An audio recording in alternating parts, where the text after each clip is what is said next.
வணக்கம். சிறகடிக்க ஆசை சீரியலில் இனி என்ன நடக்க போகுது அப்படின்னு தான் பார்க்க போகிறோம். மீனா வந்து அந்த அதிகாரியை நேரில் பார்க்க போகிறாங்க. முத்துக்காரை எப்படியாவது சொல்லி வாங்கணும் அப்படின்னு சொல்லிட்டு, ஒரு முறை அவங்க சொல்லித்தானே வெளியே விட்டாங்க, எப்படியாவது அவங்கள சொல்லி இது பண்ணணும் அப்படின்னு சொல்லி நினைக்கிறாங்க. காலையில் போயிருக்கிறாங்க. காலையில் போகையில் அவர் வந்து வாக்கிங் போயிட்டார். ஈவினிங் போகிறாங்க. ஈவினிங் போகும்போது அவங்க வந்துட்டு வீட்டில் இல்லைம்மா, வெளில போயிருக்கிறாங்க. ஃபோனு யார் பண்ணாலும் எடுக்க மாட்டாங்கம்மா, தப்பாக நினச்சிக்காதீம்மா, நான் வந்த பிறகு சொல்கிறேன் அப்படிங்கிறாங்க. சரிம்மா அப்படின்னு சொல்லிட்டு வெளில வந்துடுறாங்க. இவர் காரு வந்து ஸ்டேஷனில் நிற்க இவர் பயங்கரமாக ஃபீல் பண்ணுவார். என்ன பண்ணுறது, இவர் எவ்வளவோ நம்மளுக்கு பண்ணியிருக்காரு, நம்மளுக்கு அவருக்கு ஒன்றுமே பண்ண முடியலையே அப்படின்னு சொல்லி மீனா ரொம்பவே வருந்துறாங்க. வருந்தும் போது தான் அவங்களுக்கு ஒரு யோசனை வருது, ஏன் நம்ம பேசாமல் அந்த போலீஸ்காரரை போய் பார்க்கக்கூடாது அப்படின்னு சொல்லி அந்த போலீஸ்காரர் வீட்டுக்கு போய் பார்க்காங்க. நீ யாரும்மா அப்படிங்கிறாங்க. சார் என்ன உங்களுக்கு தெரியுதா அப்படிங்கிறாங்க. ஓ, நீ அந்த முத்து கொஞ்சாதி இல்லை, என்ன விஷயம் அப்படிங்கிறாங்க. சார் அந்த காரை எப்படியாவது கொடுத்துருங்க சார் அப்படிங்கிறாங்க. ஏம்மா, உன் புருஷன் ஒரு ஆளுன்னு சொல்லி நீ வந்து அவன் முறைச்சி பார்க்குறான் வைக்கிறான் அப்படிங்கிறாங்க. சார் அவர் வந்து நியாயமான கதைக்கு தான் போவார், அவர் தப்பு செஞ்சால் மட்டும்தான் சார் கோவப்படுவார் அப்படிங்கிற. ஓ, தப்பு செஞ்சால் எங்கிட்டே வந்து அவர் வந்து கேட்பாருன்னு, கேள்வி கேட்பாருன்னு அப்படிங்கிறாங்க. சார் நாள் நடந்ததுக்கு தப்பு வந்து உங்கள் மேலேயும் இருக்கலாம் சார். அவங்கள வந்து ரோட்டில் இருந்து கடை வச்சது தப்புன்னு சொல்கிற நீங்கள் அவங்கள வந்து அப்படி பண்ணிடக்கூடாதுல்ல சார் அப்படிங்கிறாங்க. நாங்கள் பாரு, அது வேறு இன்ஸ்பெக்டர்கிட்ட வேறு ஒரு மாதிரி பேசியிருக்கான், அவனை நான் விடவே மாட்டேன், அவனை நான் 2-3 கதையில் அவனை நான் ஓடி பண்ண லாக் பண்ணதான் பாரு அப்படிங்கிறாங்க. சார் நல்லா இருப்பீங்க, அந்த காரை வச்சு தான் சார் எங்கள் வாழ்வாதாரம், நாங்கள் அதை வச்சு தான் சார் சாப்பிட்டுருக்கோம் அப்படிங்கிறாங்க. ஏம்மா, உன் புருஷன் சாப்பாடை கெடுக்கிறது தான் வேலை அப்படிங்கிறாங்க. சார் சார் நல்லா இருப்பீங்க அப்படிங்கிறாங்க. இல்லைம்மா, எவ்வளோ சொன்னாலும் கேட்க முடியாது அப்படின்னு சொன்னோடனே மீனாவுக்கு அப்போ தான் ஓடுது, இவர் கண்டிப்பாக வந்து நம்மளுக்கு சப்போர்ட் பண்ண மாட்டார், நம்மளுக்கு உதவி பண்ண மாட்டார், அவருக்கு எதிராக தான் இருப்பார், எப்படியாவது இவரை வந்து பேச வச்சு அதை ரெக்கார்ட் பண்ணிட வேண்டியதான் அப்படின்னு நினைக்காங்க. நைஸாக செல் எடுத்துக்கிட்டே வழக்கம் போலவே பேசிக்கிட்டு இருக்காங்க. அப்போ அவங்க சொல்கிறாங்க, சார் அவர் நியாயம் தானே சார் செஞ்சார், ஒரு ஆள் வந்து அவசரமாக அவங்க அப்பாவுக்கு இப்படி ஒரு மாதிரி சூழ்நிலை ஆயிடுச்சு, தவறிட்டார் அப்படின்னு சொல்லி அவசர அவசரமாக போகணுங்கிறாரு, நீங்கள் ஒன் வே போட்டிருக்கீங்க, அதில் வந்து நீங்கள் அந்த வழியாக போயிட்டார், அவ்வளோதானே சார் அப்படிங்கிறாங்க. ஏம்மா, அது பிரச்சனை இல்லை, எதாப்புல இந்த காரு வரல, எந்த பிரச்சனையும் இல்லை, நான் யார்கிட்டையும் தகவலும் சொல்லலை, ஆனால் ஓம் புருஷன் என்கிட்டே வந்து முறைக்கிறான், அது போக வந்து நான் யார் அப்படின்னு காமிக்கணும்ல. அந்த தாத்தாவும் பாட்டியும் ரோட்டில் இருக்காங்க, அவங்கள போக சொன்னால் இவனுக்கு என்ன, ஏன் யாருக்கும் ஒரு அநீதி நடந்தால் இவர் வந்து இவர் வந்து கேட்பாரோ, கேள்வி கேட்பாரோ, இவர் பெரிய வந்து ஹீரோவா, இந்த ஹீரோவை நான் விட மாட்டேன், அவனை சந்திச்சிருந்தா என்ன பண்ணுறேன்னு பாரு அப்படி இப்படிங்கிறாங்க. சார் சார் நல்லா இருப்பீங்க அப்படிங்கிறாங்க. ஏம்மா, உன் புருஷன்காரை நான் கொடுக்க மாட்டேன் சேத்தானா, எனக்கு தெரிஞ்ச மெக்கானிக்கெல்லாம் வர சொல்லிட்டேன், என்ன அந்த டயர்லேருந்து எல்லாத்தையும் கலத்திட்டு ஒன்றத்துக்காக டயரு இன்ஜின்லாம் நான் வைக்க போகிறேன், அதை அப்படி பொக்காக தான் கிடக்கும், அப்படியே உன் புருஷன் கார் எடுக்கணுன்னாலும் 6 மாதம் 7 மாதம் ஆகும், வரும்போது வெறும் தகரமாக தான் வரும் பாரு அப்படி இப்படிங்கிறாங்க. சார் நல்லா இருப்பீங்க சார் அப்படிங்கிறாங்க. ஏம்மா, என்னை வந்து எதிர்த்தா அவனுக்கு என்ன ஆகுன்னு நான் புரிய வைக்கணும், அவன்லாம் ஒரு டிரைவர்லாம் என்கிட்ட மோதுறானா அப்படிங்கிறான். சார் என்ன சார் தொழில் எப்படி பேசுகிறீங்க அப்படிங்கிறாங்க. ஏம்மா, நீ ஒழுங்காக பேர், நீ என்ன வேலை பார்க்குற அப்படிங்கிறாங்க. பூ வியாபாரம் பார்க்குறேன், உன் புருஷன் டிரைவரு, நீங்கள் 2 பேரும் என்கிட்ட வந்து வசனம் பேசிட்டு இருக்கீங்க, ஒழுங்கு மரியாதை கிளம்பு அப்படிங்கிறாங்க. சார் சார் எப்படியாவது உதவி செஞ்சு அந்த காரை வெளியெடுத்தாங்க அப்படிங்கிறாங்க. நான் தானே அவன் காரை உள்ளே வைக்கணும்னு வைக்கேன், பிறகு என்ன வெளியெடுத்துறனுங்க, வெளியே கிளம்பு அப்படிங்கிறாங்க. அதெல்லாம் அந்த வீடியோ எடுத்துக்கிட்டு வெளில போய் போட்டு பார்க்குறாங்க, எல்லாம் தெளிவாக இருக்குது, இப்படிலாம் பண்ணுறாரு, அப்போ அந்த உயரதிகாரிட்ட இதை காமிக்கணும் அப்படின்னு நினைக்காங்க மீனா. அப்போ வீட்டுக்கு போனால் வந்து சமைக்கணும் வைக்கணும்னு சொல்லி அத்தை சொல்லுவாங்க, இப்போ நம்ம வீட்டுக்கு போனால் சரி வராது, எப்படியாவது அந்த அதிகாரியை பார்த்தாகணும் அப்படின்னு சொல்லிட்டு நினைக்காங்க மீனா. இப்படியா இருக்குது இந்த சூழ்நிலையில் மீனா வீட்டுக்கு போகிறாங்க. அப்போது மீனா வீட்டுக்கு எல்லா விஷயமும் தெரிஞ்சு, எங்கடி அலையிற, ஏது அலையிற, வீட்டுக்கு போகல நீ அப்படிங்கிறாங்க. வீட்டுக்கு போகிறதுக்கே மனம் இல்லைம்மா, அவர் வந்து கிறுக்கு பிடிச்சாப்புல இருக்கார் வீட்டில், அவருக்கு காருனா தான் உயிர், உனக்கே தெரியும், இப்போ கார் வந்து லாக் ஆகிடுச்சு, அவர்கிட்ட நான் வக்கீலை பார்க்க போகிறேன், அங்கே போகிறேன் இங்கே போகிறேங்கிறாரு, செலவு பண்ணது அளவுக்கு நாங்கள் ஆள் இல்லைம்மா, இப்போ என்ன பண்ணுறதே ஒன்றும் புரியலைம்மா, அவங்க அம்மா பிறந்தநாள் கூட அவர் வந்து அப்படியே பித்து பிடிச்ச மாதிரி நின்றார், அவங்க அம்மாவை எவ்வளோ பிடிக்கும்னு உனக்கே தெரியுமா அப்படிங்கிறாங்க. ஆமாடி, நம்மளால் என்னடி பண்ண முடியும், அந்த அதிகாரி தான் என் மேலே கோவமாக இருக்குன்னு சொல்கிறியே அப்படிங்கிறாங்க. ஏம்மா அந்த பெரிய அதிகாரியை நான் வந்து இருக்காரான்னு பார்த்துட்டு வரேம்மா அப்படின்னாடி, நேரம் ஆயிட்டுடி மணி 8 மணி ஆக போகுது அப்படிங்கிறாங்க.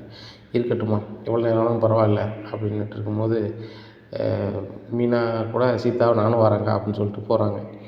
அப்போ 8 மணிக்கு அங்கே வீட்டில் காத்திருக்குறாங்க. அப்போ வாசலில் காத்திருக்குறாங்க. அப்போ அதிகாரி கார் வருது. சார் வந்துட்டாங்க அப்படின்னு சொல்லி வணக்கம் போடுறாங்க. இந்த பொண்ணு பூ கொண்டு வர பொண்ணு மாதிரிலாம் இருக்குது அப்படின்னு சொல்லிட்டு, ஏம்மா வீட்டுக்குள்ள வாம்மா அப்படிங்கிறாங்க. உடனே மீனா நீ இங்கே வாசல்லே தான் இருந்தியா அப்படிங்கிறாங்க. ஆமாம்மா ஐயாவை பார்க்கணுன்னு நினச்சேன் முடியல, அதான் வாசல்லே இருந்தோம் அப்படிங்கிறாங்க. இது யாரும்மா அப்படிங்கிறாங்க. என் தங்கச்சி அப்படிங்கிறாங்க. இந்த பிள்ளையுமாம்மா கூப்பிட்டு வந்தேன், சரி வாம்மா அப்படிங்கிறாங்க. உடனே அவர்கிட்ட சொல்லிடுறேன் அப்படின்னு சொல்லிட்டு, ஏங்க இவங்க வீட்டுக்காரர் வந்து ஒன் வேல போனாராம், காரை பிடிச்சிட்டாங்களாம் அப்படிங்கிறாங்க. ஒன் வேல போனால் பிடிக்க தான் செய்வாங்க அப்படிங்கிறாங்க. அது தெரியுதுங்க, ஆனால் அந்த பையன் மேலே வந்து தப்பு இல்லைங்க, ஒரு அவசரத்துக்கு தான் போயிருக்கான் அப்படிங்கிறாங்க. அம்மா அவசரத்துக்கு போனாலும் அவசரத்துக்கு போகணும், பண்ணது தப்பு தானே அப்படிங்கிறாங்க. ஐயா பண்ணது தப்பு தான் ஐயா, அதுக்கு வந்து ஃபைன் கட்டக்கூட தயாராக இருக்கும்போது அவங்க வீம்புக்கே கார் கொண்டு போயிருக்காங்க அப்படிங்கிறாங்க. அது எப்படிம்மா செய்வாங்க அப்படிங்கிறாங்க. ஐயா தப்பாக நினச்சிக்காதீங்க, இந்த வீடியோ கொஞ்சம் பாருங்கய்யா அப்படிங்கிறாங்க. வீடியோவை பார்க்குறாங்க. வீடியோவை பார்த்துட்டு அவர் ரொம்பவே ஷாக் ஆகிடுறாரு. ஓ இந்த மாதிரிலாம் பண்ணிகிட்ருக்கானா, இது எனக்கு இந்த விஷயம் தெரியாது, முதல்ல என் கவனத்தை நீ கொண்டு வந்துருக்கலாமா அப்படிங்கிறாங்க. உடனே சம்மந்தப்பட்ட ஸ்டேஷனுக்கு பேசுகிறாங்க. இது ரொம்ப தப்பு, அந்த காரை வந்து முதல்ல அவர் வீட்டில் கொண்டு கொடுக்க சொல்லுங்கள் அப்படிங்கிறாங்க. காரை கொண்டு நேராக அங்கே கொடுத்துட்றாங்க. ஏம்மா கார் உன் வீட்டுக்கு போயிடுச்சு, நீ போய்ட்டு வாம்மா, ஒன்றும் பிரச்சனை இல்லை, அதேமாரி உங்கள் வீட்டுக்கார்ட்ட தேவையில்லாமல் வேலை பார்த்தவரை நான் பார்த்துக்கிறேன் அப்படிங்கிறாங்க. சரிங்கய்யா அப்படின்னு சொல்லி வீட்டுக்கு போகிறாங்க. அங்கே அந்த சம்மந்தப்பட்ட ஸ்டேஷனில் இருந்து இது முத்து வீடு தானே அப்படின்னு சொல்லி வீட்டுக்குள்ளே வராங்க. அவன் வீடுலாம் ஒன்றும் இல்லை, என் வீடு அப்படிங்கிறாங்க விஜயா. உடனே முத்து மாடியிலேருந்து என்னங்க அப்படிங்கிறாங்க. தம்பி இது உங்கள் கார் சாவி, காரை வந்து பார்த்துக்கிடுங்க, ஒரு குறை கிடையாது, உங்கள் கார் அப்படியே இருக்குது அப்படிங்கிறாங்க. சார் நான் ஃபைனே இன்னும் கட்டலையே சார், ஸ்டேஷனுக்கே வரலையே சார் அப்படிங்கிறாங்க. எப்பா பெரிய அதிகாரி பேசுனாங்க, உங்கள் காரை கொண்டு வீட்டில் விட சொன்னாங்க, சாவியை பிடிங்க, தம்பி உங்கள்கிட்ட சாவி தந்த மாதிரி ஒரு ஃபோட்டோ எடுத்துக்கிறேன் அப்படின்னு சொல்லிட்டு ஃபோட்டோ எடுத்துகிட்டு கிளம்பி போகிறாங்க. உடனே மீனா கால் பண்ணுறாங்க முத்துக்கு, ஏங்க கார் வீட்டுக்கு வந்துட்டா அப்படிங்கிறாங்க. ஆமாம் மீனா கார் வீட்டுக்கு வந்து உனக்கு எப்படி தெரியும் அப்படிங்கிறாங்க. நான் தாங்க ஒரு அதிகாரிட்ட போய் பேசினேன் அப்படிங்கிறாங்க. என்ன மீனா சொல்கிறேன் அப்படிங்கிறாங்க. ஆமாம் அப்படிங்கிறாங்க. உடனே வீட்டுக்கு வராங்க. அந்த வீடியோவும் காமிக்கிறாங்க. மீனாவை கட்டி பிடிச்சிட்டு ரொம்பவே அழுதாரு. மீனா ரொம்பவே சந்தோஷம் மீனா அப்படிங்கிறாங்க. உடனே ஏங்க இப்படி பேசுகிறீங்க அப்படிங்கிறாங்க. இல்லை மீனா என் காரு என்கிட்ட இல்லாமல் எனக்கு என்னவோமா இருந்துச்சு, நீ கொண்டு வந்துட்ட, ரொம்ப சந்தோஷம் மீனா அப்படிங்கிறாங்க. இல்லைங்க உங்களை அப்படி பார்க்கவே என்னால் முடியலை, நீங்கள் எப்போவுமே சந்தோஷமாக ஹாப்பியாக இருப்பீங்க, இப்படி நீங்கள் இருக்கும்போது கஷ்டமாக இருக்குது, அதனால தான் இப்படி பண்ணேங்க அப்படிங்கிறாங்க. மீனா எப்படி மீனா உனக்கு இப்படி யோசனை வந்துச்சு அப்படிங்கிறாங்க. தெரியலைங்க, அவர்கிட்ட நான் எவ்வளவோ பேசி பார்த்தேன், நடக்கலை அப்படிங்கிறாங்க. இவ்வளோ இடம் எனக்காக போயிருக்கணும் மீனா அப்படிங்கிறாங்க. ஆமாங்க அப்படின்னுட்டு இருக்கும்போது விஜயா சொல்கிறாங்க, ஏங்க இவ்வளோ நேரத்துக்கு ஒரு வந்து வீட்டிலேருந்து அங்கே இங்கே அலைவாளாங்க அப்படி அப்படிங்கிறாங்க. விஜயா வாயை மூடிட்டு, அவன் புருஷன் கார் ஒரு கதையில் லாக் ஆகிடுச்சு, அதனால் அவன் வீட்டுக்கு கொண்டு வந்திருக்காங்க, இதில் என்ன இருக்குது அப்படிங்கிறாங்க. உடனே அண்ணாமலை சொல்கிறாரு, அவனுக்கு அவன் பொண்டாட்டிக்கு அவன் புருஷனுக்கு ஒன்றுனா அவன் பொண்டாட்டிக்கு துடிக்க தான் செய்யும், உனக்கு துடிக்காது, எனக்கு எது ஒன்றுனா அப்படிங்க. என்னங்க எப்படி பேசுகிறீங்க, உங்களுக்கு உடம்பு சரியில்லாம இருக்கும், என் தலைக்குள்ளே அட வைக்கலையா அப்படிங்கிறாங்க. சரி சரி விடு அப்படிங்கிறாங்க. உடனே மீனாவுக்கு வந்து சாப்பாடாக முத்து ஊட்டி விட்றாரு. இப்படி ஊட்டி விட்டான்னா எங்கே மதிப்பா என்ன அப்படின்னு சொல்லிட்டு மனசுக்கு நினைக்காங்க விஜயா. ஃப்ரீயாக இருக்குது. காலையில் முத்து கார் ஸ்டாண்டு வண்டியோட போனோன்னா அதில் இருக்க டிரைவர் எல்லாமே அசந்துருந்தாங்க. என்ன முத்து ஸ்டேஷனில் இருக்கேன்னா கார் வந்துச்சு, ஃபைன் கட்டிட்டியா அப்படிங்கிறான். ஃபைன் கட்டலை ஒன்றும் கட்டலை அப்படின்னுட்டு இருக்கும்போது இன்னொரு ஆள் ஓடி வந்து முத்து உங்கள்கிட்ட ஒரு ஆள் பிரச்சனை பண்ணார்ல, ஒரு காய்ச்சிட்டக்காரன் அப்படிங்கிறாங்க. ஆமாம் அவனை வந்து சஸ்பெண்ட் பண்ணிட்டாங்களாம், 6 மாதத்துக்கு ஒரு வேலை கிடையாதான் அப்படிங்கிறாங்க. என்ன சொல்கிற அப்படிங்கிறாங்க. ஆமாம் ஒரு டிரைவர்கிட்ட வந்து தப்பாக நடந்துக்கிட்டேன்னா அப்படி பண்ணுறேன்னு சொல்லிட்டு டிவியில் வருது, வேணா பாரு அப்படின்னு சொல்லி செல்லில் காமிக்காங்க. இதை பார்த்தோன்னே முத்து மீனாவுக்கு அனுப்பி விட்றாங்க. ஏங்க என்னதுங்க அனுப்பியிருக்கீங்க அப்படிங்கிறாங்க. மீனா அந்த வீடியோ ஓப்பன் பண்ணி பாரு அப்படிங்கிறாங்க. ஓப்பன் பண்ணி பார்க்குறாங்க. என்னங்க அந்த அதிகாரியை வந்து 6 மாதம் சஸ்பெண்ட் பண்ணியிருக்காங்க அப்படிங்கிறாங்க. ஆமாம் மீனா நீ கொடுத்த வீடியோவில் தான் வேலை செஞ்சுருக்கு அப்படிங்கிறாங்க. ஐயோ அவர் 6 மாதமாக அவருக்கு வருமானம் கிடைக்காம விடாமல் பண்ணிட்டேனா அப்படிங்கிறாங்க. மீனா பண்ணிட்டாருன்னு நினைக்காத, ஆனால் நம்மளை மாதிரி எத்தனை கஷ்டப்பட்டவங்களும் அவர் பாடாப்படுத்துவார், அதனால தான் இப்படி ஆயிருக்கு விடு அப்படிங்கிறாங்க. இல்லைங்க இருந்தாலும் நான் பண்ணது தப்பு தானேங்க, நான் அந்த சார்கிட்ட போய் சொல்லி எப்படியாவது 6 மாதத்தை இது பண்ண சொல்கிறேன் அப்படிங்க. மீனா நீ ரொம்ப நல்லவளாக இருக்காத, சரி வராது பாரு, யாருக்கும் உதவி பண்ண போய் தான் நம்ம வாங்கி கேட்டிக்கிறோம், விடு பார்த்துக்கலாம் அப்படிங்கிறாங்க. அப்படியா சொல்கிறீங்க, சரிங்க அப்படிங்கிறாங்க.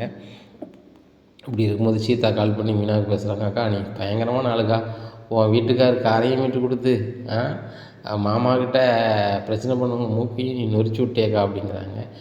நான் என்னடி அப்படி பண்ணேன் அப்படிங்க. இல்லைக்கா இது பண்ணது கரெக்டாக தான் இருக்குது, ஏன்னா யாரும் வந்து கஷ்டப்பட்டவங்க, அவங்களாலேயும் இதுதான் பண்ண முடியும் அப்படின்னு அவங்க நினைக்கிற இடத்துல எங்களாலேயும் எல்லாம் பண்ண முடியும் அப்படின்னு நீ காட்டியிருக்கலக்கா, ரொம்ப சூப்பர்க்கா அப்படி இப்படிங்கிறாங்க. உடனே சத்யாவும் கால் பண்ணி சூப்பர்க்கா அப்படி இப்படிங்கிறாங்க. டேய் நான் சூப்பருங்கக்கா பண்ணலடா, அவரை மனசு தாங்கலை. அவர் வீட்டில் சோகமாக இருக்கிறதும், கார் இல்லாமல் அவரை பார்க்கவே என்னால் முடியல, அதனால தானே அப்படி அலைஞ்சு ரெடி பண்ணி கொடுத்தேன் அப்படிங்கிறாங்க. சூப்பர்க்கா சூப்பர்க்கா அப்படிங்கிறாங்க. இப்படி இருக்கும்போது முத்து வீட்டுக்கு முத்தை எடுத்து அந்த காய்ச்சிட்ருக்காரு, தேடி வர்றாரு. மீனா மேடம் இருக்காங்களா அப்படின்னு. மீனா மேடம் இருக்காங்களா, நீ யார் அப்படிங்கிறாங்க. அவர் போலீஸ்மா. நீ போலீஸா அப்படிங்கிறாங்க. ஆமாம்மா, அவங்க வந்தால் தான்மா எனக்கு வேலை திரும்பி கிடைக்கும் அப்படிங்கிறாங்க. என்ன சொல்கிறீங்க, என்ன சொல்கிறப்பா அப்படிங்கிறாங்க. ஆமாம், என் மேலே வந்து உயரதிகாரிட்ட சொல்லி என் வேலையை எடுத்துட்டாங்க. 6 மாதம் நான் வீட்டில் தான் கிடக்குறேன். மீனா வந்து அந்த அதிகாரிட்ட சொன்னால் தான் நான் வந்து என் வேலைக்கு மறுபடியும் நான் ஜாயின் பண்ண முடியும். மீனா மேடத்தை நான் பார்க்கணும் அப்படிங்கிறாங்க. மீனா அப்போ தான் வராங்க. முத்து முன்னாடி வராங்க. என்ன இவர் இங்கே இருக்கார் அப்படின்னு சொல்லிட்டு, என்ன சார் நீங்கள் இங்கே எங்கே அப்படிங்கிறாங்க. முத்து சார், மீனா மேடம் எனக்கு நீங்கள் 2 பேரும் உதவி பண்ணணும் அப்படிங்கிறாங்க. என்ன உதவி பண்ணணும் அப்படிங்கிறாங்க. என் வேலையை நீங்கள் தான் காப்பாற்றணும் அப்படிங்கிறாங்க. உடனே முத்து சொல்கிறாரு, சார் இங்கே பாருங்கள், நான் அவங்க வேலையை காப்பாற்ற அளவுக்கு ஆளுங்க இல்லை, என் மனைவியும் இல்லை அப்படிங்கிறாங்க. இல்லை சார், நீங்கள் வந்து அதை அதிகாரிட்ட சொன்னால் மறுபடியும் எனக்கு வந்து வேலை கொடுத்துருவாங்க, தயவுசெய்து வாங்க சார் அப்படிங்கிறாங்க. உடனே முத்து வருமாறாரு, சார் யார் வேலையும் கிடைக்குன்னு எங்கள் நோக்கம் இல்லை, வாங்க சார் அப்படின்னு சொல்லிட்டு நேராக அந்த அதிகாரியை பார்க்காங்க. சார் நாங்கள் பண்ணது தப்பு தான், அவங்களுக்கு வேலையை மறுபடியும் கொடுங்க சார் அப்படின்னு சொல்லி முத்து மீனாவும் சொல்கிறாங்க. அப்போ அந்த அதிகாரி சொல்கிறார், தப்பு உப்பு தின்னவன் தண்ணி கண்டிப்பாக குடிக்கணும், குடிக்கட்டும். 6 மாதம் கழிச்சு நீ பண்ணது தப்பு தான் அப்படின்னு சொல்லி எழுதி என்கிட்ட கொடுத்துட்டு நீ ஜாயின் பண்ணிக்க அப்படின்னு ஒன்றும் சொல்லலை அப்படிங்கிறாங்க. உடனே சரி சார், இந்த மாதிரி தப்பு பண்ண மாட்டேன் அப்படிங்கிறாங்க. கஷ்டப்பட்டவங்களுக்கு வந்து உன்னால் முடிஞ்ச உதவி செய்ய முடியணும், அப்படி செய்ய முடியலன்னா ஒதுங்கி இருக்கணும். அதுக்காக உதவி செய்கிறவங்களே நீ வந்து கஷ்டத்தை கொடுக்கக்கூடாது அப்படிங்கிறாங்க. சரி சார், நம்ம நடக்காது அப்படிங்கிறாங்க. உடனே முத்துவும் மீனாவும் ரொம்பவே பாராட்டுறாங்க. தம்பி, இப்படி ஒரு குணம் வந்து எல்லாருக்குமே வேணும். இப்போ வந்து நம்ம இப்படி செய்யக்கூடாது அப்படி செய்யக்கூடாதுன்னு ஒரு வரமுறை வந்து எல்லாரையும் வரமுறைப்படுத்துறதுக்கு தான். அன்பை காட்டுறதுக்கு ஒரு சில நேரத்தில் அந்த வரமுறையை தவிர்த்தாலும் பிரச்சனை இல்லை. நான் உனக்கு எப்போவுமே உதவிகரமாக இருப்பேன். உன்னை யாராவது டிஸ்டர்ப் பண்ணுறாங்கன்னா இதான் என் ஃபோன் நம்பர், எந்த நேரம் வேணாலும் கூப்பிடலாம், சரிதானே. நான் ஃபோன் எடுக்க எனக்கு சரியாக முடியல அப்படின்னு சொன்னால், நான் மீனாவோட கணவர் அப்படின்னு சொல்லி எனக்கு ஒரு எஸ்எம்எஸ் மட்டும் போட்டுவிடு, உடனே கால் பண்ணி நான் உனக்கு பேசுகிறேன் தம்பி, ஒன்றும் பிரச்சனை இல்லை அப்படிங்கிறாங்க. ஐயா ரொம்ப நன்றியா, பெரிய அதிகாரியாக இருந்து எங்களை மாதிரி ஆளுங்க மதிப்பு கொடுக்கீங்க அப்படிங்கிறாங்க. தம்பி, நானும் உங்களை மாதிரி இருந்து தான் வந்து இந்த இடத்துக்கு வந்திருக்கேன், கண்டிப்பாக எல்லோரும் மதிக்கணும்ல என்ன அப்படிங்கிறாங்க. இதை கேட்ட முத்து ரொம்ப சந்தோஷப்படுறாரு. மீனாவையும் ரொம்ப பெருமையாக பார்க்குறாரு முத்து. இனி என்ன நடக்கும் அப்படிங்கிறத பொறுத்திருந்து பார்க்கலாம்.